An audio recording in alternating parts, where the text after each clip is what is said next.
Welcome to In 20XX. This series takes the listener, year by year, into the future. From 2040 to 2195.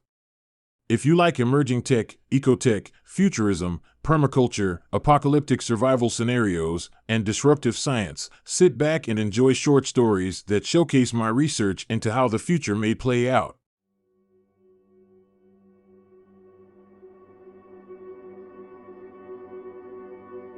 Today on History Rhymes, the subject is the Moonshot program. In the 2030s, though greenhouse emissions were phasing out, the task left many with lingering doubt. For permafrost melt in the meantime caused global temperatures to continue to climb. In 2034, the Moonshot program took flight as Earth struggled with its warming plight. Dust was mined from the lunar ground and shot into space with a thunderous sound, forming a cloud that blocked sun rays, reducing the light that came our way. The program bought us time to turn the climate from scary to divine. But opponents rallied, debates got heated, as they argued that the costly program was not needed. They tried to stop atmosphere cleanup plans, saying people no longer polluted the lands. Studies revealed, but they denied that permafrost released gases they couldn't hide. The Moonshot program, not a permanent solution, if stopped today without substitution. Global temperatures would rise, a steep climb, in a frighteningly short amount of time.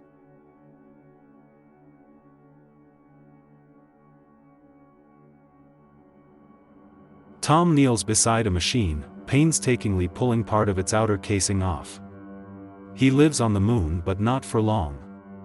After serving 12 years, he can return to Earth having earned enough to live comfortably for the rest of his life. Only 4 more months.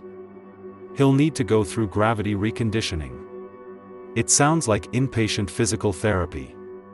The meds he takes are supposed to reduce the effects of living off-world. Retiring in his 30s, won't that be nice? Some only serve 2 years on the moon. Others come for 2 years, return to Earth, then come back. He wants to return to his hometown, a wealthy man. Only 4 feet 3 inches tall, few took him seriously. The mean kids in his middle and high schools called him Gopher Face.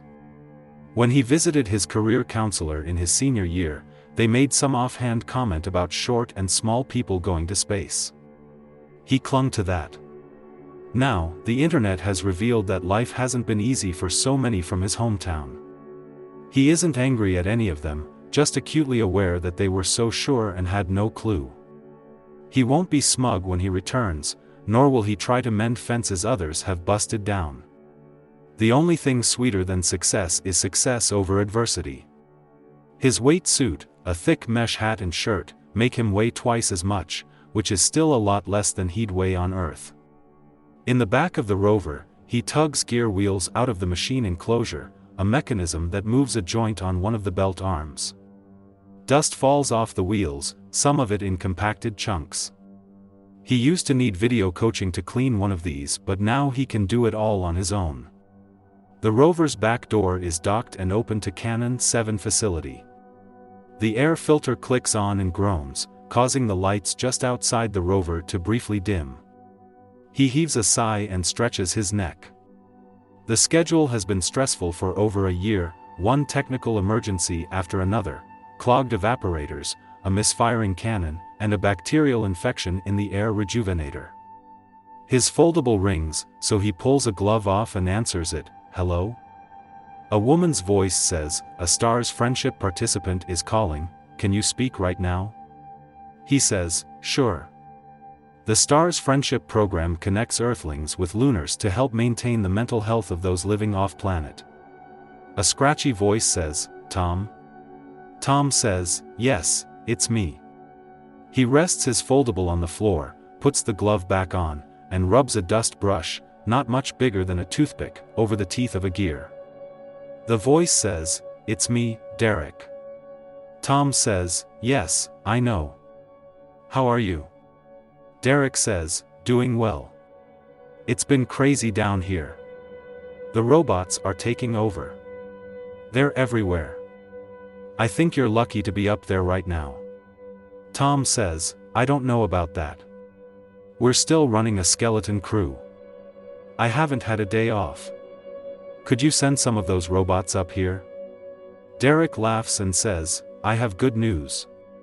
Your idea of putting on my FundMe page that I'm a star's friend has really helped. I'm getting close to having enough. Tom smiles and says, that's great news. How close are you? Derek says, only 4,000 to go. Tom says, wow, it was like 250,000 last time we talked. Derek says, I know. I've got to admit I'm scared. Tom says, it's amazing what they can do these days. And the internet says that hospital is the best. Derek says, I'll be the first to receive 2 whole eye transplants at the same time. I just wish I wasn't so scared. Tom says, it's okay. I have a real good feeling about your surgery. Just think about learning to see. Derek says, yeah. Tom walks through Facility 7. Each cannon has a facility. To make each facility they dug a big hole, put in the modules, and covered it over. The cannon fires every 10 minutes, causing everything to shake. 7 facility was built to house 3 people. He has the same amount of space as a 3-bedroom house to himself. That's a lot of space for an Earthling, but an obscene amount for anyone living off-planet. All the tech here is over 10 years old, which feels like a few decades old. Tom's been hearing about the long-chain rocket fuel, stronger materials, and single-part mechanisms immune to dust. The schematics of the new rockets make him envious. Those new spacesuits look half as bulky as his. Walking through the aeroponic grow room, he breathes the air thick with oxygen. Dark green leaves stretch out under LED lights. The plants are one of the few things that have been updated. The latest crop grows bigger, has better nutrients, and more vitamins. In a general-purpose module on one wall, 4 suits hang. He sits at the comms desk and fires up the PC. 5 new emails. Hopefully, this won't take too long. One email from the president congratulates the crew for putting in the extra hours. Blah, blah, blah. He deletes it. The second email is repairs report. Delete. The third email reminds him to take an internet security course. That course hasn't changed for the 11 years he's been on the moon. What are they going to do? Fire him? Delete. 2 more repairs reports.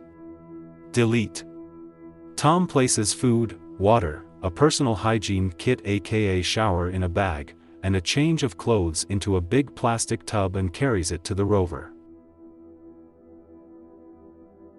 It's going to take a few sleep-wake cycles to reinstall the sweeper arm mechanism.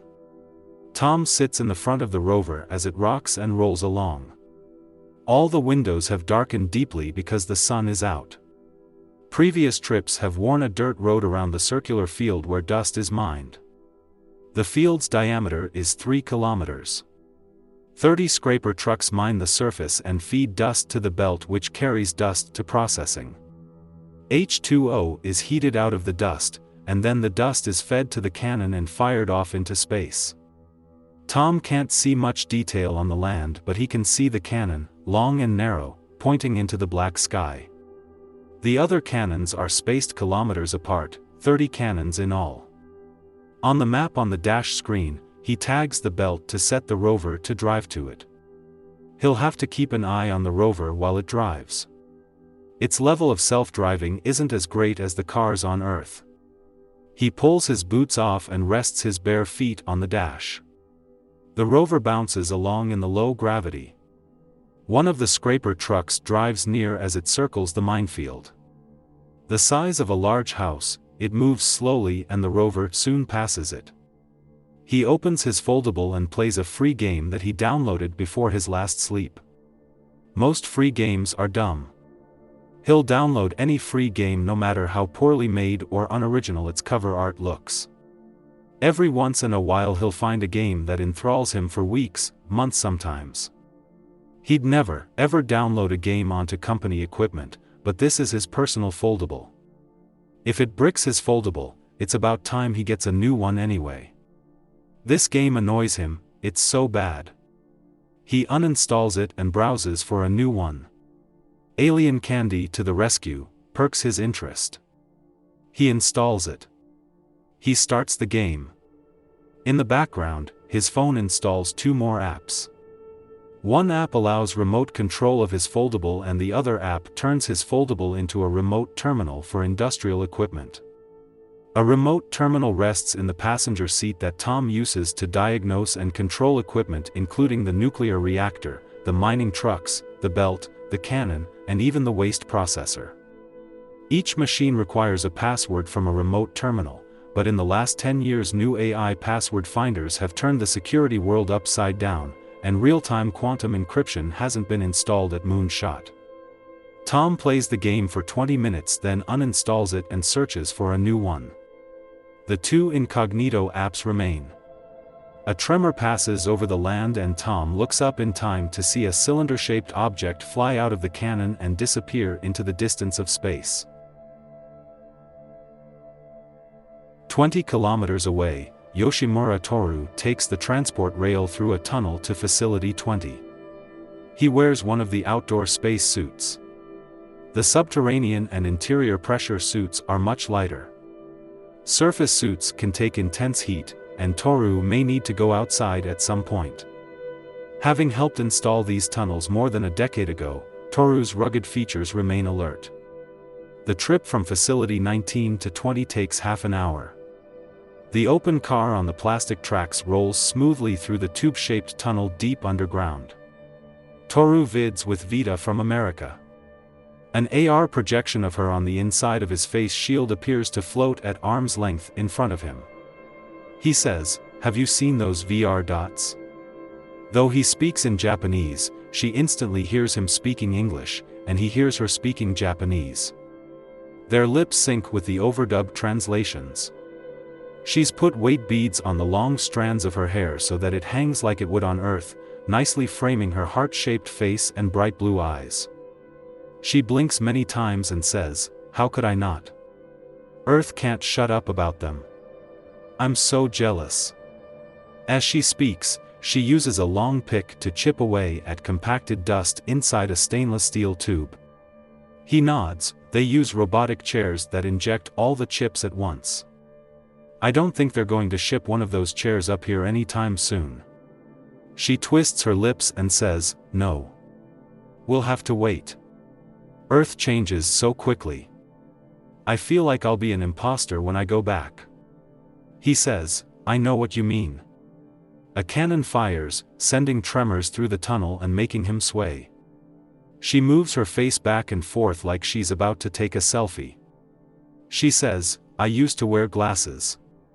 I still do, after I take my contacts out." He grins broadly and says, "I bet you want some of those AR glasses." She laughs, so badly. "Hey, does the new treatment give you any side effects?" He shakes his head. "Not yet." She says, "It's supposed to improve blood flow and bone density, but it gives me a rash." He says, "Where?" She twists and looks down. "On my side." He says, "Oh." She looks up, smiles, and says, "So, it looks like you're coming up on Facility 20.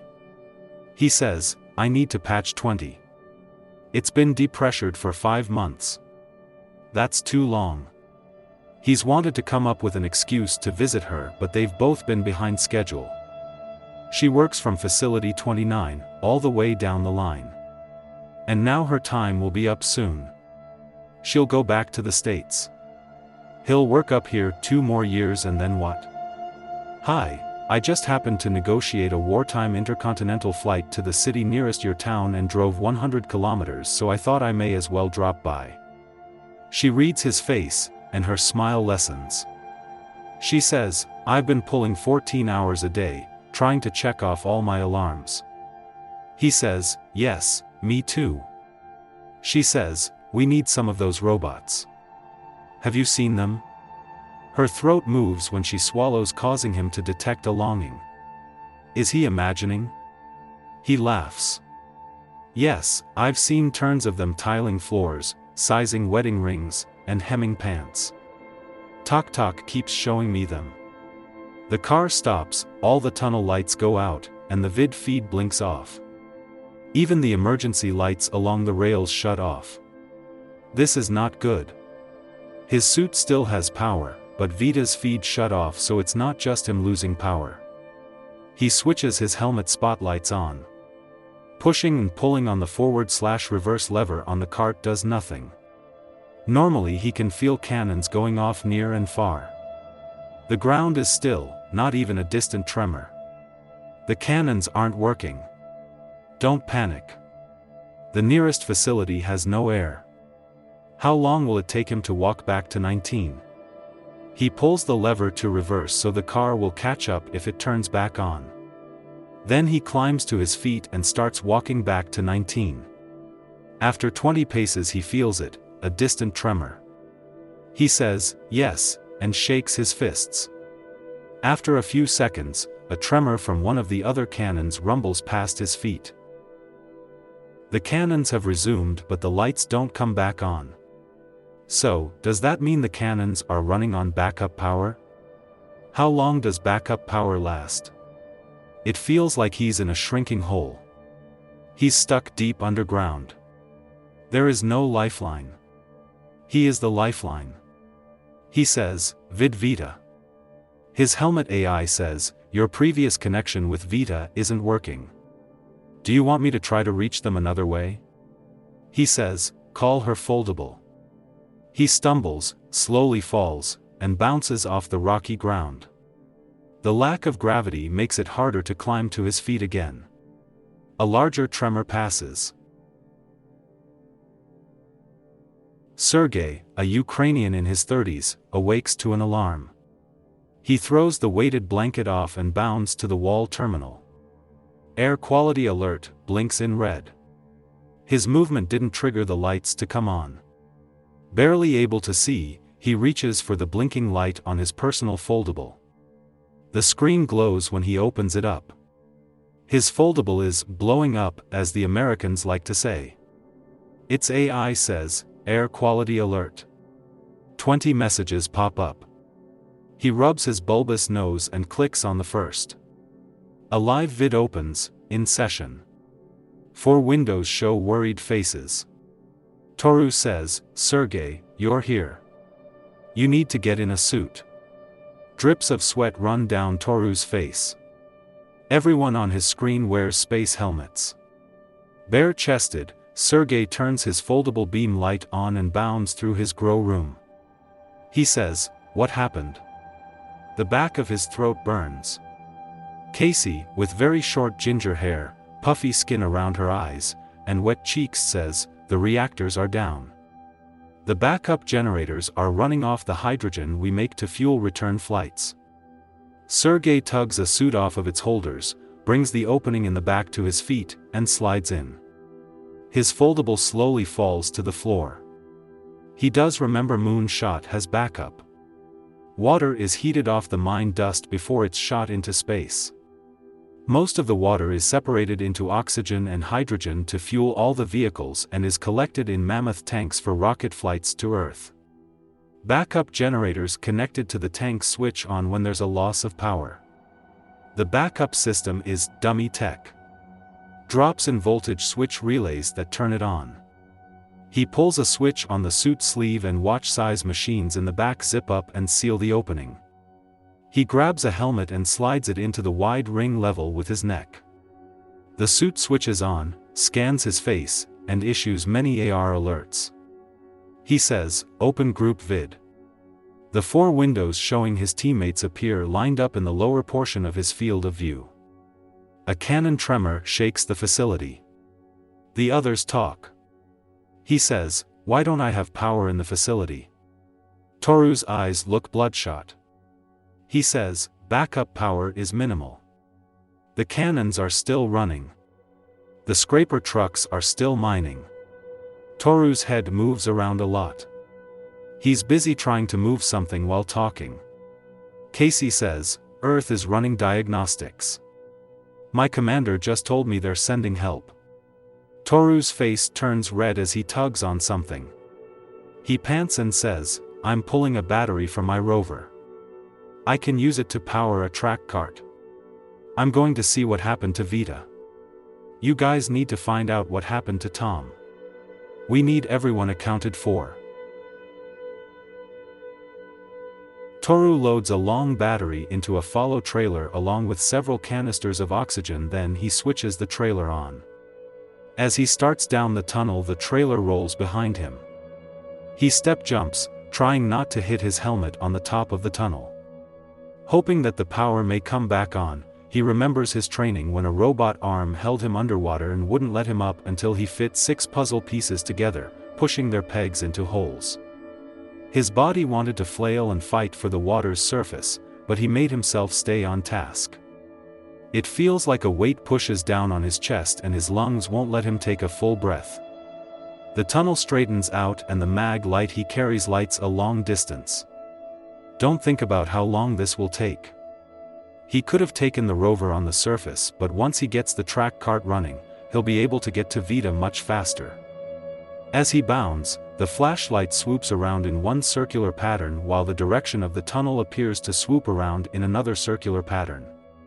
All he can hear is his breath, heartbeat, and the impacts of his boots on rocky ground.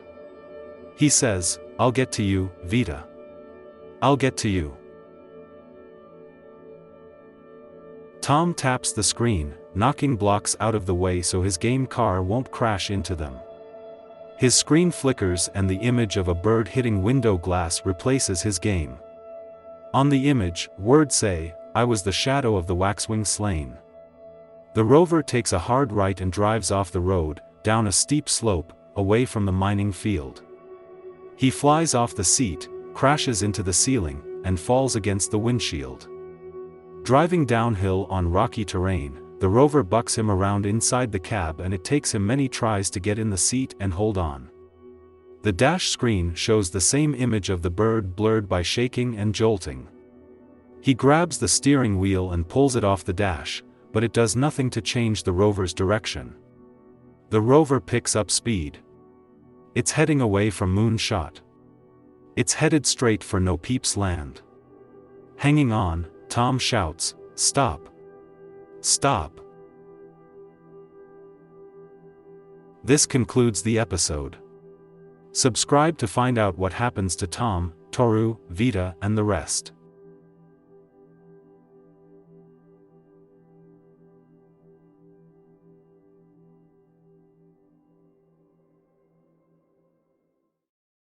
Thank you for listening. I will never run ads on this podcast. Please take the time to rate, review, and subscribe so that more future-minded people can find this show. My landing page is n20xx.com. There, you can find the companion website to this podcast that includes an illustrated timeline and glossary.